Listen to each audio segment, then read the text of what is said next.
नमस्कार बच्चों, स्वागत है आपके अपने YouTube चैनल एग्रोटेक स्टडी में। और बच्चों, मैं हूं अरविंद यादव। बच्चों, आपका इंतज़ार अब ख़त्म हो गया है और बच्चों मैं आपको आज से पूरे MPPAT या CGPAT के छात्रों या BHU या जेट या यूपी कैडेट, आप किसी भी एग्रीकल्चर कंपटीशन की तैयारी कर रहे हैं तो बस आज से आप शुरू हो जाइए। बच्चों, आज से हम आपको पूरी जो भी छात्र जिस भी कंपटीशन की तैयारी करेंगे उनके लिए हम आज से पूरी पढ़ाई स्टार्ट करवा रहे हैं।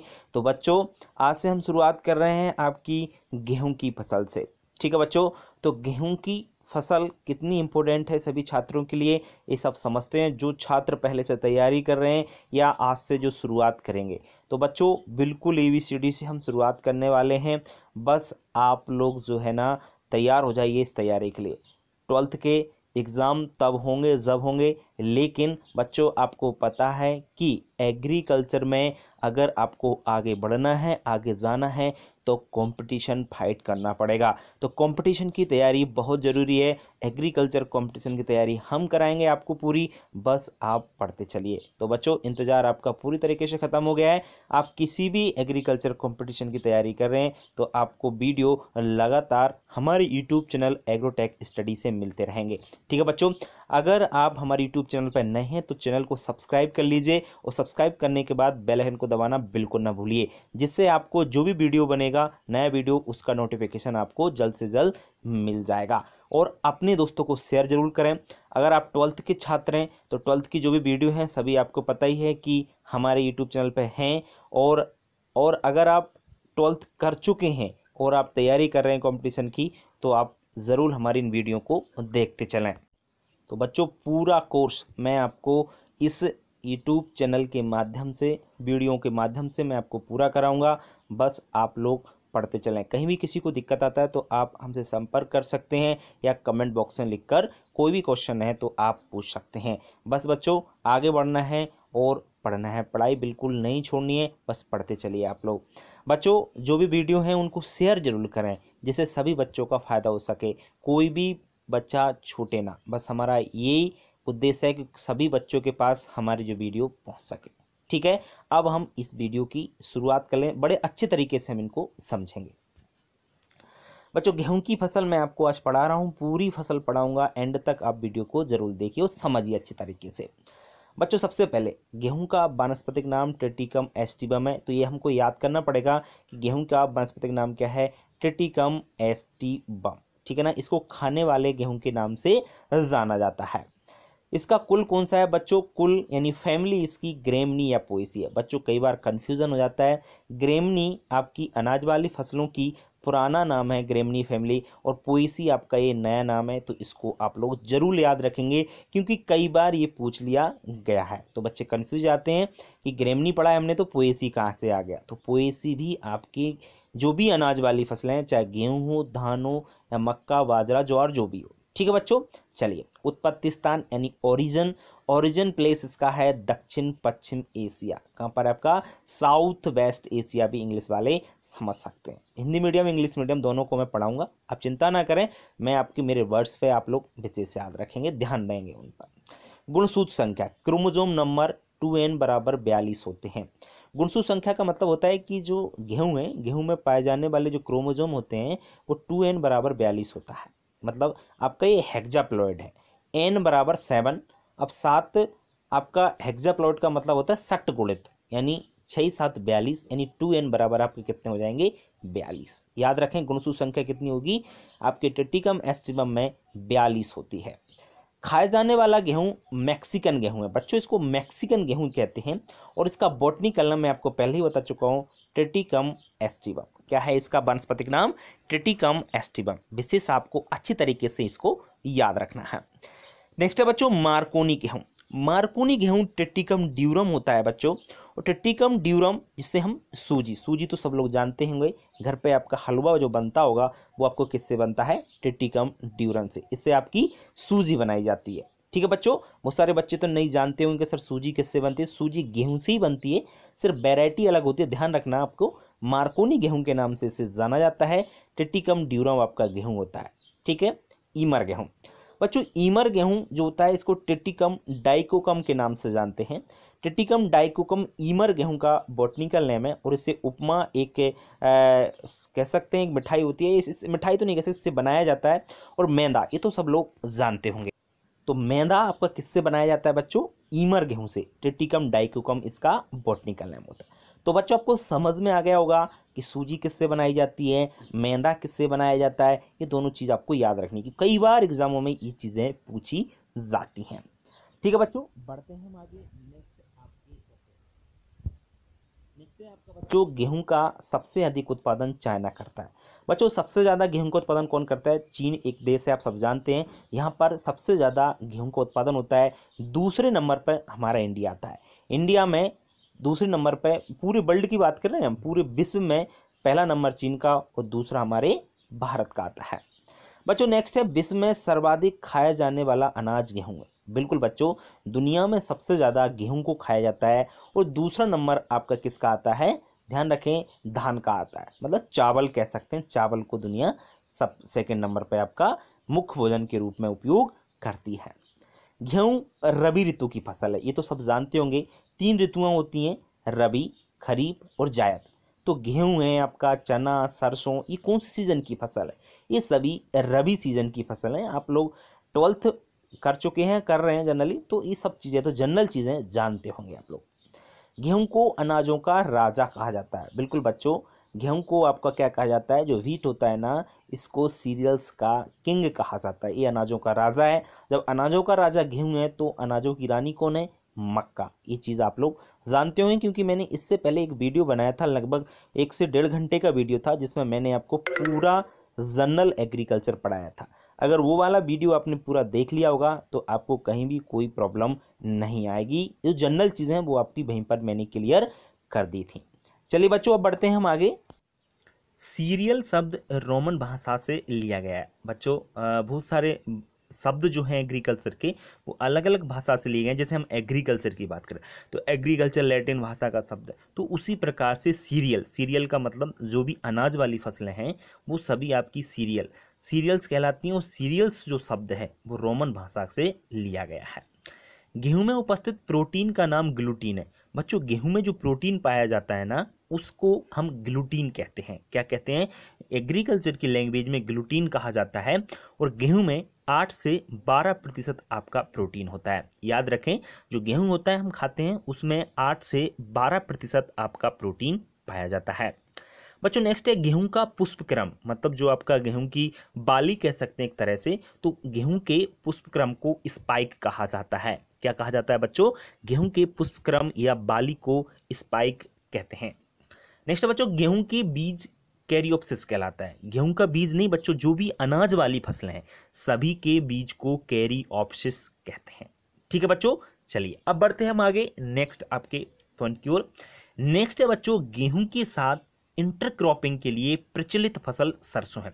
बच्चों इंटरक्रॉपिंग क्या होता है? इंटरक्रॉपिंग का मतलब होता है गेहूं की फसल हम बो रहे हैं तो उसके साथ में हम एक दूसरी फसल बोएं, तो उसको बोलते हैं इंटरक्रॉपिंग। तो इंटरक्रॉपिंग के लिए जो प्रचलित क्रॉप्स है वो कौन सी है? आपकी मस्टर्ड है, यानी सरसों है। सरसों को हम इसके साथ उगाते हैं। अगर हम इंटरक्रॉपिंग में उगा रहे हैं तो गेहूं एवं सरसों की पंक्तियों का अनुपात, मतलब जो रो होती है उसका जो रेशियो है वो 9:1 होता है। इसका मतलब ये है कि 9 लाइन में अगर आपने गेहूं बो दिया है तो 1 लाइन में आपको सरसों को बोना है।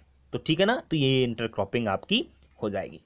गेहूं का परीक्षण भार यानी टेस्ट वेट जो होता है ना 40 to 42 ग्राम होता है। मतलब 1000 बीजों का वजन तौलें हम, गेहूं के 1000 बीजों का वजन तौलें तो लगभग 40 से 42 ग्राम का वजन होगा। नेक्स्ट है आपका बोना गेहूं। बच्चों बोना गेहूं सर्वप्रथम जापान में देखा गया था। आजकल बोने गेहूं की आप कह सकते हैं प्रोडक्शन बहुत होता है, तो प्रोडक्शन ज़्यादा होने की वजह से इसको सबसे पहले कहाँ देखा गया? ध्यान रखना, जापान देश में। गेहूं के बोनेपन के लिए जिम्मेदार जीन कौन सा था? तो नोरेंटेन। याद रहे बच्चों, गेहूं में जो बोनापन पहले था नहीं, क्योंकि प्रोडक्शन बहुत कम था। आज से हम 1960 से पहले की देखें तो 1960 से पहले हमारे यहाँ गेहूं का प्रोडक्शन बहुत कम था। तो उसके लिए क्या किया गया? गेहूं में बोनापन लाया गया। हरित क्रांति जो आई थी वो इसीलिए आई थी क्योंकि एकदम से गेहूं एवं धान का जो उत्पादन था वो बढ़ गया था। और उत्पादन कैसे बढ़ा था? क्योंकि इनमें जीन डाले गए थे, और जीन आपको पता है गेहूं का कौन सा है? नॉरन 10। जब धान पढ़ाऊंगा तो धान का भी मैं आपको बता दूंगा। नेक्स्ट है बच्चों, गेहूं की बोनी किस्मों का विकास। बोनी मतलब छोटी किस्मों का विकास डॉक्टर नॉर्मन ई बोरलॉग ने किया था। याद रखें, डॉक्टर नॉर्मन बोरलॉग ने इन बोनी किस्मों का सबसे पहले विकास किया। उन्होंने ही हरित क्रांति में एक नई जो क्रांति लाए थे वो डॉक्टर नॉर्मन ई बोरलॉग के कारण ही आई थी कि इन्होंने बोनापुन लाया उनमें जो गेहूं थे उनमें, और एकदम से प्रोडक्शन बहुत ही इंक्रीज हो गया था। डॉक्टर नॉर्मन बोरलॉग को शांति के लिए 1970 में नोबेल पुरस्कार से भी सम्मानित किया गया था। बिल्कुल बच्चों, डॉक्टर नॉर्मन बोरलॉग को ध्यान रखें, कब शांति के लिए पुरस्कार दिया गया? 1970 में। ये विशेष आपको याद रखना है। चलिए बच्चों, बढ़ते हैं आगे नेक्स्ट आपके गेहूं के पॉइंट की ओर। विश्व में हरित क्रांति की सफलता के लिए गेहूं का, धान का विशेष योगदान है। याद रखना, सबसे ज़्यादा जो हरित क्रांति का सफलता जो मिली थी हमें, वो गेहूं में और धान में ही मिली थी। सबसे ज़्यादा की बात करें तो गेहूं में, और सेकंड पे आपका धान आ जाता है। इनका प्रोडक्शन एकदम से इंक्रीज हुआ। मैं आपको बताऊं, सन 1950 की बात है कि जब जो हमारे यहाँ सीरियल प्रोडक्शन है, अनाज का जो उत्पादन था वो लगभग 50 मिलियन टन था। और आज अगर हम देखते हैं 2020-21 का जो डाटा, तो लगभग 270 से 280 मिलियन टन तक भी पहुंच चुका है। यानी जैसे जैसे जो हमारे यहाँ की जनसंख्या पॉपुलेशन बढ़ रही है, उसी प्रकार से हमारा जो उत्पादन है वो भी एकदम से बढ़ा है। लरमा रोजो सोनारा 63, सोनारा 64 किस्में मैक्सिको में तैयार हुई। बच्चों ये वैरायटी जो दे रखी हैं, ये वैरायटी बोनी वैरायटी है, और इनका जो विकास किया गया वो मैक्सिको देश में किया गया। इनका प्रोडक्शन बहुत अधिक होता है। भारत में सबसे अधिक गेहूं का उत्पादन उत्तर प्रदेश राज्य में होता है। बच्चों इसके बाद मध्य प्रदेश का नंबर आता है। याद रहे, भारत में सबसे ज़्यादा गेहूं का जो उत्पादन होता है, सबसे ज़्यादा कहाँ पर होता है? ध्यान रखें, उत्तर प्रदेश स्टेट में होता है। सबसे अधिक उत्पादकता की बात करें तो हाईएस्ट जो प्रोडक्टिविटी है वो पंजाब की है। उत्पादकता या प्रोडक्टिविटी का मतलब क्या होता है बच्चों? कि प्रति हेक्टेयर अधिक से अधिक उत्पादन आपका पंजाब देता है, क्योंकि पंजाब में सबसे ज़्यादा सिंचाई होती है, लगभग 92% सिंचाई होती है। तो सिंचाई अधिक, पानी की समस्या नहीं है वहाँ पे, व्यवस्था बहुत अच्छी है, तो जो प्रोडक्शन है वो पर हेक्टेयर ज़्यादा मिलता है। तो याद रहे, उत्पादकता सबसे ज़्यादा कहाँ की है? पंजाब की। और उत्पादन कहाँ होता है? उत्तर प्रदेश में। टिटिकम डाइकोकम एवं टिटिकम ड्यूरम टेट्राप्लॉइड है। बच्चों टेट्राप्लॉइड का मतलब होता है, इसमें जैसे मैंने बताया था आपको, टिट्रिकम एस्टिवम जो है वो हेक्साप्लॉइड है। मतलब 2n बराबर 42 उसमें गुणसूत्र पाए जाते हैं, जबकि टिट्रिकम डाइकोकम और टिट्रिकम ड्यूरम ये टेट्राप्लॉइड। मतलब इसका क्या है कि इसमें गुणसूत्र संख्या 28 पाई जाती है। कितनी पाई जाती है? 28। आप कह सकते हैं हिंदी में चतुर्गुणित। टेट्राप्लॉइड का मतलब क्या है? चतुर्गुणित। ठीक है। भारत में सर्वाधिक खेती टिट्रिकम एस्टिवम की होती है, और कितनी होती है? 87%। 87% हमारे देश में जो खाने वाला गेहूं है टिट्रिकम एस्टिवम, उसको उगाया जाता है। बच्चों नेक्स्ट है ड्यूरम गेहूं की खेती भारत में 12% तथा टिट्रिकम डाइकोकम की जो खेती है वो 1% होती है। टोटल 100 हो गया, 12 1 13 और 87 आपका 100%। मतलब ड्यूरम गेहूं की खेती हमारी इंडिया में 12%, तथा डाइकोकम की जो खेती है वो 1% हमारे देश में की जाती है। तो बच्चों ये चीज़ आपको समझ में आ गई होगी कि हमारे यहाँ टिट्रिकम एस्टिवम की 87% होती है। जो हम रोटी बनाते हैं जनरली, तो रोटी आपकी जैसे ड्यूरम की और डाइकोकम की नहीं बन सकती। जैसे कठिया गेहूं आपने सुना होगा, तो ड्यूरम गेहूं को ही कठिया गेहूं कहा जाता है। इससे दलिया बनाया जाता है, जैसे मैंने आपको बताया, दलिया है, सूजी, ये सब चीज़ें आपकी ड्यूरम गेहूं से बनाई जाती हैं।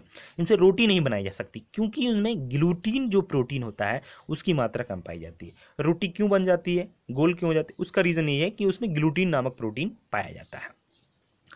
नेक्स्ट है बच्चों भारतीय बोना गेहूं टिट्रिकम स्पैरोकोकम है। याद रखें, कई बार पूछे जाने वाले क्वेश्चन है बच्चों। भारतीय बोना गेहूं कौन सा है? टिट्रिकम स्पैरोकोकम।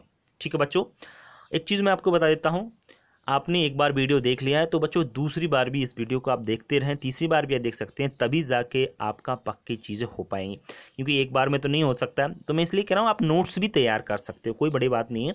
आपके पास समय है, अभी कोई भी डेट किसी भी कंपटीशन एग्जाम की नहीं आई है, जैसे ही डेट आती है तो मैं आपको सभी जो भी चाहे MPPAT हो या CGPAT हो या BHU हो, इनमें से किसी की भी डेट आती है तो मैं आपको बता दूंगा।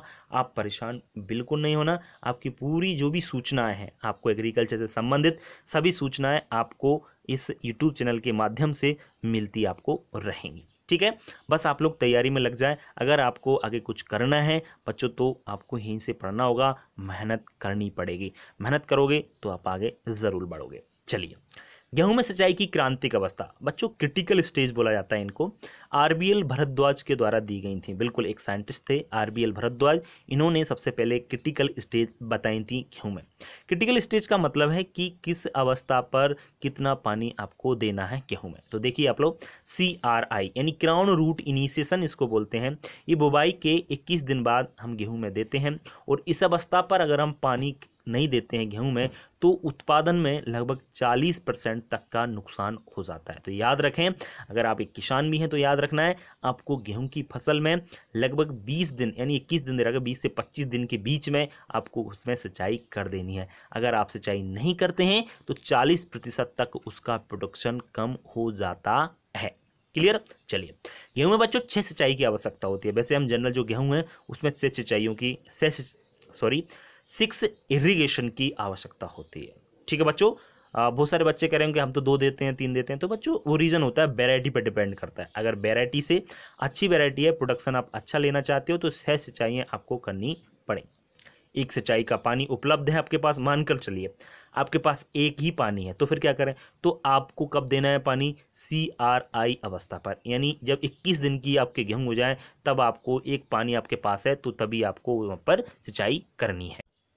ठीक है, और मान के चलिए आपके पास 2 सिंचाई हैं, मतलब 2 बार आप पानी दे सकते हो खेत में, तो आपको कब कब देनी है, ध्यान रहे आपको CRI एवं फूल अवस्था पर सिंचाई करनी है।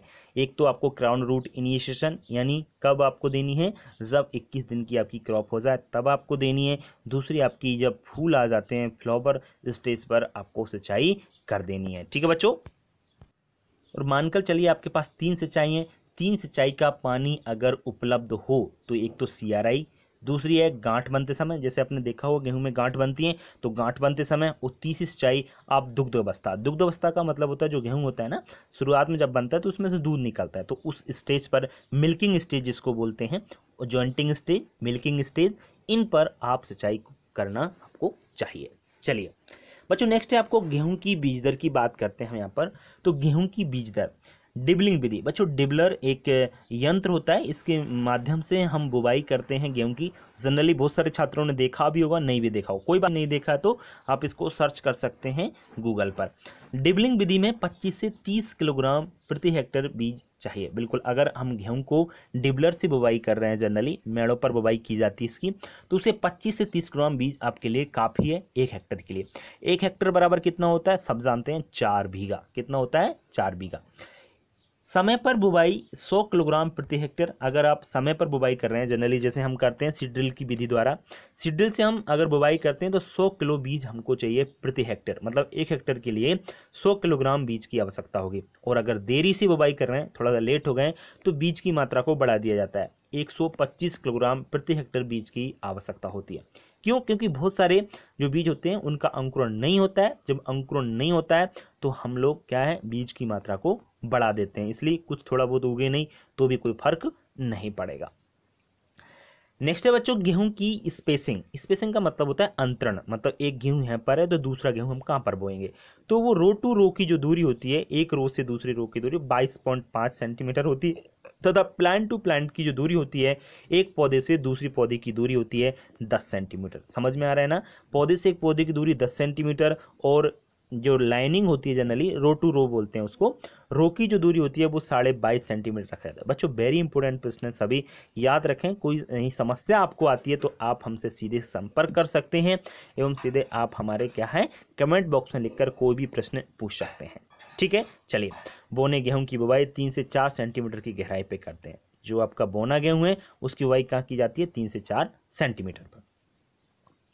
नेक्स्ट है बच्चों गेहूं में NPK यानी नाइट्रोजन फास्फोरस की मात्रा, पोटास की, नाइट्रोजन फास्फोरस पोटास की मात्रा 1 से 20 किलोग्राम नाइट्रोजन, 60 किलोग्राम फास्फोरस और 60 किलोग्राम ही पोटास की मात्रा प्रति हेक्टेयर देते हैं। याद रखें एनपीके की मात्रा जो गेहूं में दी जाती है।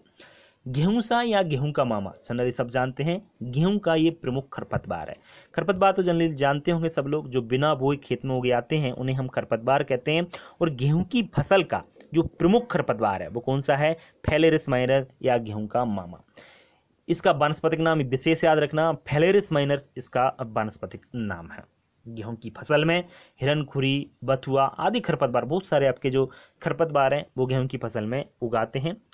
सक्रिय पत्ती वाले खरपतवारों के नियंत्रण के लिए मान के चलिए आपके खेत में सक्रिय पत्ती वाले, जैसे गेहूं का मामा है जो उसकी पत्ती सक्रिय होती है, सब जानते हैं। अगर उसका नियंत्रण करना है तो हमको आइसोप्रोट्यूरान या सल्फोसल्फ्यूरान, इन दोनों दवाओं में से किसी एक का प्रयोग हम लोग कर सकते हैं। मात्रा आपको वही लेनी है, मात्रा जैसे मान के चलिए लिक्विड रूप में है तो 1 से 1.5 किलोग्राम मात्रा लें और 800 से 1000 लीटर पानी में घोल करके प्रति हेक्टेयर के हिसाब से हम लोग को छिड़काव कर दें, तो जो सक्रिय पत्ती वाले कोई भी खरपतवार हो तो उसका नियंत्रण हम लोग कर सकते हैं।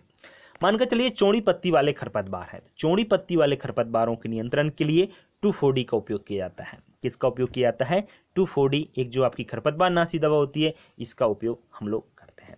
ठीक है बच्चों, चलिए बढ़ते हैं हम आगे। नेक्स्ट आपके एक जीन वाली बोनी किस्म। बच्चों एक जीन मतलब कई तरह के जीन डाले गए, एक जीन जैसे डाला गया तो उसमें बहुत सारी वैरायटी निकाली गई, जैसे लरमा रोजो 61, सुजाता, सोनालिका, ये सभी तीनों जो वैरायटी हैं वो एक जीन वाली बोनी किस्म है। और 2 जीन वाली बोनी किस्म कौन सी, जिसमें 2 जीन डाले गए, जैसे कल्याण सोना, सोनारा 64 और अर्जुन। बच्चों ये आपकी डबल जीन वैरायटी है, डबल जीन आपकी ड्वार्फ वैरायटी है।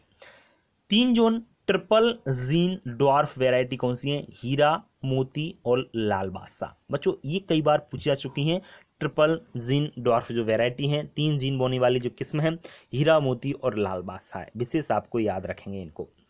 गेहूं की उत्परिवर्तित किस्म। बच्चों म्यूटेंट वैरायटी, एकदम से जो परिवर्तन आता है किसी भी वैरायटी में तो उसको उत्परिवर्तन कहा जाता है। और जो उत्परिवर्तन किस्म है, सरबती सोनारा, पूसा लरमा आदि। तो बच्चों सरबती सोनारा और पूसा लरमा ये दोनों वैरायटी आपकी म्यूटेंट वैरायटी हैं गेहूं की। ओके, गेहूं की उन्नत किस्मों की बात करें तो बहुत सारी वैरायटी हैं, लोकबन है, सुजाता है, राज 3077 है, राज 4037 है, नर्मदा 4, राज 911, WH 147, K65, PBW 507। तो बच्चों ये विभिन्न आपकी गेहूं की उन्नतशील जातियां हैं।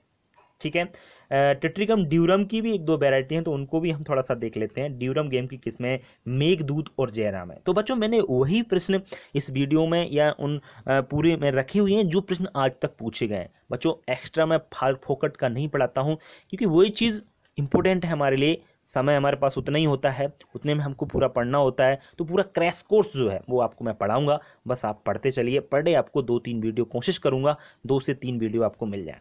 और बच्चों जो एनिमल हस्बेंड्री का है वो भी वीडियो कोशिश करूंगा शाम तक आपको आज मिल जाएगा। ठीक है, चलिए बच्चों बढ़ते हैं आगे हम इंपोर्टेंट और क्वेश्चनों की ओर। गेहूं के रोगों के बारे में। बच्चों गेहूं में कौन कौन से रोग लगते हैं, वेरी इंपॉर्टेंट हैं। कहीं ना कहीं एक आध रोग आपको आपके एग्जाम में मिल ही जाता है। जैसे हम बात करें सबसे पहले काला रस्ट, जिसको ब्लैक रस्ट या काला गेरुआ के नाम से भी जाना जाता है।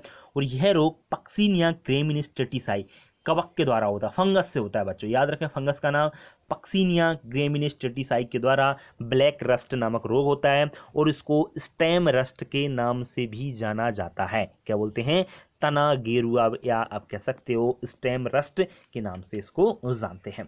दूसरा है पीला रस्ट। बच्चों एलो रस्ट इसको बोलते हैं या पीला गेरुआ भी बोल सकते हैं। यह रोग पक्सीनिया स्ट्राइपफॉर्मिस, पक्सीनिया स्ट्रिपफॉर्मिस नामक कवक के द्वारा होता है। इसको स्ट्रिप रस्ट भी बोलते हैं। क्या बोलते हैं, धारीदार भी कह सकते हैं, स्ट्रिप रस्ट बोला जाता है। तीसरा है भूरा रस्ट। बच्चों ये पक्सीनिया रिकोन्डेटा टेटिसाई नामक कवक के द्वारा होता है। किसके द्वारा होता है, पक्सीनिया रिकोन्डेटा टेटिसाई। इसको पत्ती गेरुआ या लीफ रस्ट के नाम से इसको जाना जाता है। नेक्स्ट है बच्चों करनाल बंट। बच्चों करनाल बंट रोग को करनाल हरियाणा में खोजा गया, सन 1930 में खोजा गया था, इसलिए इसका नाम करनाल बंट पड़ा है। और यह रोग निबोसिया इंडिका नामक कवक के द्वारा होता है। इसे गेहूं का कैंसर भी कहा जाता है। क्या कहा जाता है? इसे गेहूं का कैंसर भी कहा जाता है, विशेष इसको याद रखना है। लूज स्मट, बच्चों लूज स्मट जो रोग है इसको हम वैसे अनावृत कंडुआ भी बोला जाता है हिंदी में, अनावृत कंडुआ। तो यह रोग आपका अस्टिलागोटिटिसाई नामक कवक के द्वारा होता है। ये बच्चों इंटरनली सीड बोर्न होता है, ये विशेष याद रखना। इंटरनली सीड बोर्न का मतलब होता है जो कवक होता है ना अस्टिलागोटिटिसाई, ये बीज के अंदर चला जाता है, इंटरनल चला जाता है और ये बहुत ही नुकसान पहुंचाता है। इसलिए याद रखें लूज स्मट अस्टिलागोटिटिसाई नामक कवक से फैलने वाला एक रोग है। गेहूं का सेहूं रोग, बच्चों गेहूं का जो सेहूं रोग है इसको ईयर कोकल के नाम से भी जानते हैं, ईयर कोकल इसको कहा जाता है और यह अंगुनिया टिटिसाई नेमाटोड के कारण होता है। बच्चों नेमाटोड क्या होता है? जड़ में लगता है जनरली, और पूरा का जो भी जड़ भोजन अवशोषित करती है, जो भी भोजन होता है वो पूरा आपका नेमाटोड खा लेता है। तो ध्यान रखें गेहूं का सेहूं रोग अंगुनिया टिटिसाई नामक नेमाटोड से होता है। कनाल बंट रोग में सड़ी हुई मछली जैसी गंध ट्राइमिथाइल एमीन के कारण आती है। बच्चों अगर कनाल बंट गेहूं की फसल में हो जाता है तो ऐसी वहाँ पे गंध आती है सड़ी हुई मछली जैसी। सड़ी हुई मछली जैसी गंध क्यों आती है? क्योंकि उसमें एक केमिकल बन जाता है ट्राइमिथाइल एमीन, इसके कारण आपकी वहाँ पर क्या आती है? गंध आती है। तो इसको आप लोग विशेष याद रखेंगे क्योंकि कई बार पूछा जा चुका है कि बताइए किसके कारण सड़ी हुई मछली जैसी गंध आती है। तो याद रखें ट्राइमिथाइल एमीन के कारण कनाल बंट रोग में आपकी ये गंध आती है। चलिए बढ़ते हैं आगे। नेक्स्ट है बच्चों गेहूं के दाने की केंद्र में जिगजैग संरचना को रैचिस कहते हैं। सब जानते हैं इस चीज़ों। गेहूं के दाने के केंद्र, अब सोच रहे होंगे बच्चे ये क्या है? तो बच्चों जैसे आपने देखा होगा बाली तो देखी होगी ना, तो बाली के चारों तरफ जो बाली होती है उसमें जो पतले पतले आपके वो लगे रहते हैं, दाने लगे रहते हैं चारों तरफ से, वो बीच में किस पर चिपके रहते हैं? जिस पर जो चिपके रहते हैं ना उसको आप कभी हटा के देखना तो एक टेढ़ी मेढ़ी संरचना मिलेगी। जिगजैग का मतलब होता है टेढ़ी मेढ़ी। तो टेढ़ी मेढ़ी संरचना उस पर जो लगे रहते हैं, आपके बीज लगे रहते हैं, तो उसको हम क्या बोलते हैं? रैचिस बोला जाता है। क्या बोलते हैं उसको? रैचिस। याद रखना है इसको। मानव निर्मित अनाज, मानव निर्मित अनाज टेटिकेल है और टेटिकेल गेहूं इंटू राई, मतलब गेहूं और राई दोनों का क्रॉस करा करके ये निकाला गया था। तो बच्चों राई ये सरसों राई वाली राई नहीं है, ये राई आपकी ग्रेमनी कुल का ही एक पौधा है। आप नहीं जानते ये ग्रेमनी कुल का पौधा है, विशेष याद रखना राई सरसों वाली नहीं है। एक कन्फ्यूजन आप दूर कर लेना आज ही, ठीक है ना। तो ग्रेमनी कुल में ही क्रॉस हो सकता है, ग्रेमनी और क्रूसीफेरी में कैसे हो जाएगा? क्योंकि राई तो क्रूसीफेरी में, वो तो कभी हो ही नहीं सकता है। इसलिए याद रखें ये इंट्रा स्पेसिफिक क्रॉस है, ठीक है ना। मानव निर्मित है, मानव ने इसको सबसे पहले निकाला गया था। टेटिकेल है, क्रॉस किसका है? गेहूं और राई का। सर्वप्रथम टेटिकेल को रिम्फू नामक वैज्ञानिक ने बनाया था। किसने बनाया था? रिम्फू नामक वैज्ञानिक। कहाँ पर बनाया था? ये भी याद रखना, स्वीडन में बनाया था। कब बनाया था ये भी याद रख लेना, 1890 में। ओके चलिए। टेटिकेल की केस में DT46 याद रखें, टेटिकेल की एक वैरायटी भी निकाली गई है जिसका नाम है DT46। क्या है? DT46। गेहूं की कटाई के समय उसमें 25 से 30% नमी होना चाहिए। जब गेहूं पक जाए, जब हम उसको काटें, तो कटाई के समय उसमें जो नमी का प्रतिशत है वो होना चाहिए 25 से 30%। कितना होना चाहिए? 25 से 30% उसमें नमी होना चाहिए। नेक्स्ट है आपका गेहूं के भंडारण के समय उसमें 10 से 12% नमी होना चाहिए। जब हम गेहूं को भंडारित कर रहे हैं, मतलब उसको रख रहे हैं, स्टोरेज करके रख रहे हैं, तो उसमें 10 से 12% से अधिक नमी नहीं होना चाहिए। मान के चलिए इससे ज़्यादा अगर नमी है तो क्या होगा? क्योंकि नमी ज़्यादा होने से वो गेहूँ खराब हो जाता है, उसमें घुन लग जाता है, खराब हो जाता है, ठीक है ना। चलिए, गेहूं निर्यात गुणवत्ता कनाल बंट से कम हो जाती है। बिल्कुल बच्चों, गेहूं निर्यात मतलब एक्सपोर्ट हम जब करते हैं, इसको बाहर पहुंचाते हैं, हम इसको निर्यात करते हैं, तो उसमें अगर कनाल बंट रोग है तो उसकी जो क्वालिटी है गेहूं की वो खराब मानी जाती है। मध्य प्रदेश में गेहूं का क्षेत्रीय अनुसंधान संस्थान आपका कहाँ पर है? पवार खेड़ा, याद रखना, होशंगाबाद ये जिले में स्थित है। चलिए बच्चों, गेहूं के जितने भी आपके क्वेश्चन थे, जितने भी प्रश्न बनते हैं, टोटल आज तक जो भी प्रश्न पूछे गए, कोई भी एग्रीकल्चर कंपटीशन हो, टोटल प्रश्न मैंने इस वीडियो के माध्यम से आपको दे दिए हैं बच्चों। इससे बाहर नहीं जाएगा, बस आप इसको एक बार जरूर देख लें। एक बार देखने के बाद अगर आपको मान कर चलिए कहीं भी दिक्कत आता है, कहीं भी समस्या आती है, समझ में नहीं आता है, तो आप हमसे संपर्क कर सकते हैं बच्चों, ठीक है ना। कहीं भी समस्या आपको नहीं आना चाहिए, मैं ऐसी उम्मीद करता हूँ। और बहुत सरल है, बहुत सिंपल है। अगर आप तैयारी कर लेते हैं बच्चों तो समझ लीजिए आपका घर बैठे ही, लॉकडाउन में बच्चे कहीं नहीं जा सकते, जो भी तैयारियां चल रही हैं आजकल कि ऑनलाइन क्लासें पढ़ा रहे हैं, बच्चों से पैसे लूटा जा रहा है, तो मैं उसका सख्त खिलाफ हूँ। आप लोग बस पढ़ते रहें, जो आपको उचित लगे, जो आपको लगता है कि यहाँ पर मुझे सही मिल रहा है पढ़ाने के लिए, तो वहाँ पर आप पढ़ें और बड़े अच्छे से पढ़ें, कोई दिक्कत आपको नहीं आने वाला। बस आप लोग पढ़ते चलिए, मेहनत कर चलिए,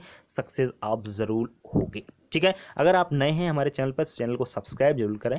सब्सक्राइब करने के बाद बेल आइकन को दबाना बिल्कुल न भूलें, जिससे आपको नए वीडियो का जो नोटिफिकेशन जरूर मिले। वीडियो को अच्छा लगता है तो वीडियो लाइक कीजिए और अपने दोस्तों को शेयर करना तो बिल्कुल ना भूलेगा। जो भी आपके मित्र हैं जो पीएटी की तैयारी कर रहे हैं या बीएचयू की, या जो भी जिस भी स्टेट से हैं, जिसकी भी तैयारी कर रहे हैं कंपटीशन में, तो उसको आप जरूर शेयर करें। ठीक है बच्चों, आज के लिए इतना ही, फिर मिलते हैं नए वीडियो के साथ, तब तक के लिए नमस्कार।